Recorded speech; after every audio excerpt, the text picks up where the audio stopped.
Ողջույն, այսօր կրկին պարզելու ենք, թե ինչ հետաքրքիր գնումներ են կատարվել քո գրպանից։ Համաձայն պետության կարիքների համար կատարված գնումների հաշվետվության պետական մարմինները դեկտեմբեր, հունվար, փետրվար ամիսներին շրջանակային համաձայնագրերի հիման վրա ձեռք են բերել շուրջ 3.3 միլիոն լիտր բենզին։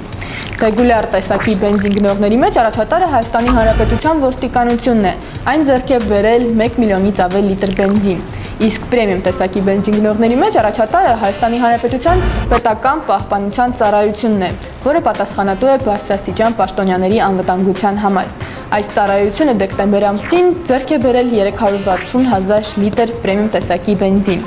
Ձմռան ամիսներին պետական մարմիններն ընդհանուր առմամբ ձեռք են բերել շուրջ 300 միլիոն դրամի պրեմիում տեսակի բենզին։ Ստացվում է, որ 3 ամիսների ընթացքում նրանք ծախսել են 50%-ով ավելի շատ գումար, քան 2012 թվականի պետական բյուջեով նախատեսված է հատկացնել աղետի գոտում և փախստականների համար բնակարանային շինարարությանը։ Հաջորդ շաբաթ կրկին պարզելու ենք, թե ինչ հետաքրքիր գնումներ են կատարվել պետական բյուջեից։